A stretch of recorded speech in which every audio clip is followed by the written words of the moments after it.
Hello, it's me, Geogen, and welcome back to World of Tanks. Today, we're in another premium tank, which sits at tier 8.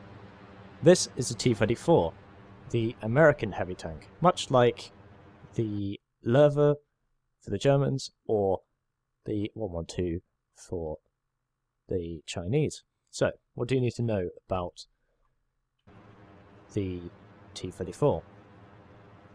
We'll slow it down so I can talk about its main characteristics. The turret is a huge thing about this vehicle. As you can see, it's very big and very thick indeed at the front here. The main turret is 279mm thick, with space armor on top, another 279mm thickness. Therefore, do not shoot this thing in the turret at the front. You will not penetrate it at all.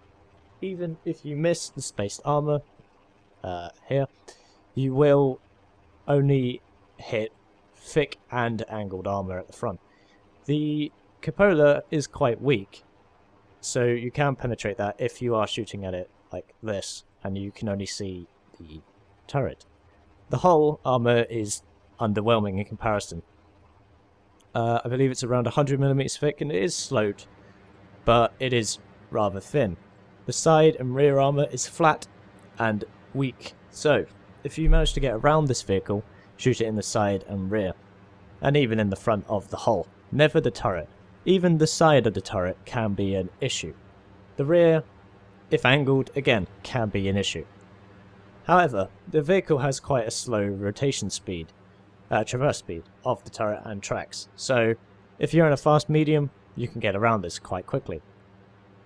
The gun is very, very good on this vehicle in terms of its penetration and alpha damage. It does 400 alpha damage, which is similar to that of the M103 or the T135, which are tiers 9 and 10 respectively. The penetration of standard armor piercing is 248, as this the 110, who is now burning for a huge amount of his hit points, and he dies, figured out. This gun can penetrate every target that it meets, except the upper plates of E100s and the Jagdpanzer E100s and Maus. Don't shoot the upper plate, but that's the same with most vehicles facing those vehicles. So, we put in a huge amount of damage into that guy, and that guy is quite unlucky for two reasons. One, he gets set on fire, and two, he didn't have a fire extinguisher, so he burnt to death very quickly. We are on Miravanka, by the way, on encounter mode. We see an opposing T34. We punch a hole straight through his side hull armor. We see the enemy artillery has been spotted by the T37 on our team, and he goes down to the T28. Now, right now the base is being threatened quite heavily, and it's being captured, and it's already up to 40%. The mobility of the vehicle is okay. It is quite big and quite heavy, but it still reaches around 30 kilometers an hour, which is decent enough. See the other enemy artillery, and we take him out. The gun has a huge aim time. I think it's around 3 seconds. It also has a horrendous reload time, if you don't have any equipment such as myself, of 14.38 seconds. So the DPM is quite low. We hit the AMX 1390, who then goes down to the T28. And I decide, instead of heading the long way round, I need to head straight to that capture zone. There's too many enemies, and we need to deal with them rather quickly. We see that T34, and we punch another hole into him. The base is still being captured though, so someone else has the capture points. This is this T32 that I've just noticed.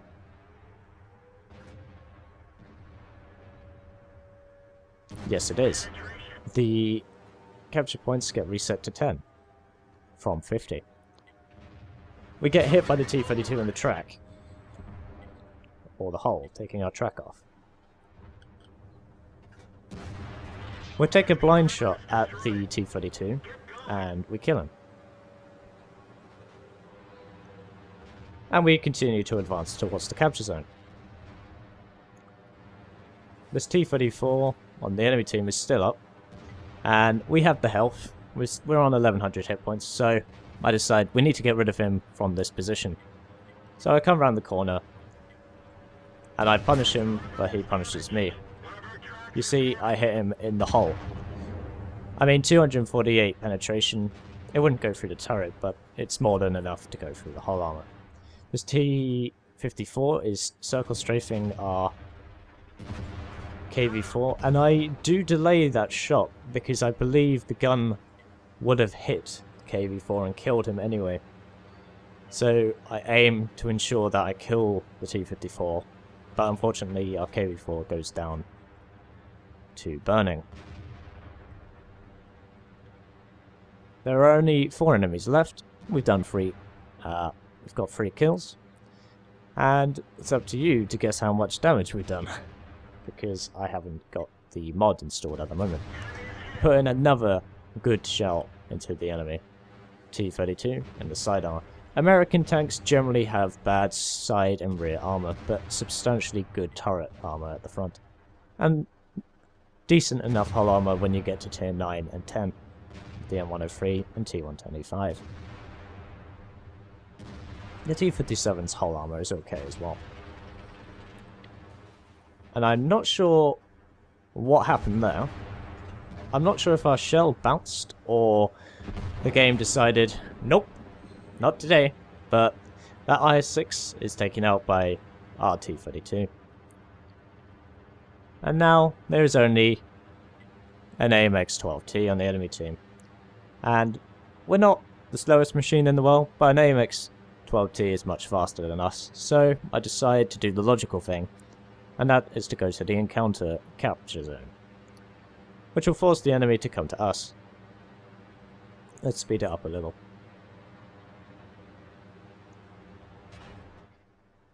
Unfortunately, we don't get to see the AMX-12T, and for some reason I just shake my turret from left to right.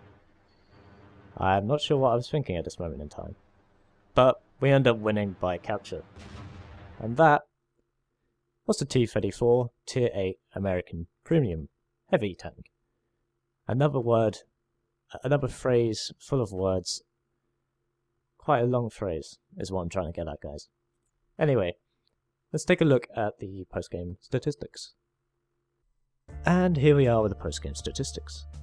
We got a Mastery Badge, 120,000 credits, 3,500 experience, and of course a high caliber, along with those other 2 medals which I forget the names of. So as this is a premium vehicle, it's unsurprising that we got 120,000 credits, especially with my premium account.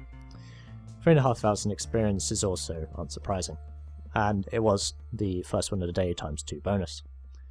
The team score, actually before we move on to the team score, we destroyed 3 vehicles, the T-54, the T-32 and the artillery M40/M43. We damaged several other vehicles and spotted 3, I believe. No, we didn't spot 3. We did assistance damage on 3. Moving on to the team score. We got 3,924 damage, near enough 4,000. A base experience of 1,194. We came on top of our team on damage done. We got 3 kills, so that's drawing with the T-34, the T-32. That T-54 on the enemy team did very well, 3,300 damage. Good job for you, sir. Yeah, and the detailed report. We fired 12 shots. Of the ones that we hit were 10, and we penetrated all 10. And therefore we got 4,000 damage. Some of which from a distance of more than 300 meters. We only blocked 320 damage from a shell, and I can't remember when, but I believe it bounced off the turret. I wouldn't be surprised. We damaged 8 vehicles, destroyed 3 of them, and we did some spotting damage. We captured the base, and we defended the base, so we did quite a good service for our team. As this is a premium vehicle, yet again, we only paid 4,000 repairs, but we spent quite a large amount of ammunition. As you can roughly see, it's around 900 credits. No, it's a bit more than that. It's about 1,050 credits a shot. I'm not actually sure, but because we fired 12, we had to spend around 13,000 on ammunition. But we didn't need to fire any premium, and if you get into tier 10 games, perhaps you could fire premium, but generally 248 penetration is enough. And therefore we made 101,000 in profit. So if you're looking for a good tank to make you money, the T34 is, I wouldn't say it's quite a flexible tank, not at all. It's good. It's a heavy slugger in terms of its penetration and damage, but it's quite slow. The turret traverse is poor. The armor, other than turret, is bad. And it's not as forgiving as other premiums, such as the IS-6 or the 112. But those two vehicles have lower penetration by a long shot compared to this vehicle. So, I hope you enjoyed this T34 replay on Mirror of Anchor. I enjoyed playing the game. As always, I've been Geogen. I hope you're having a great day, and I'll catch you folks in the next one.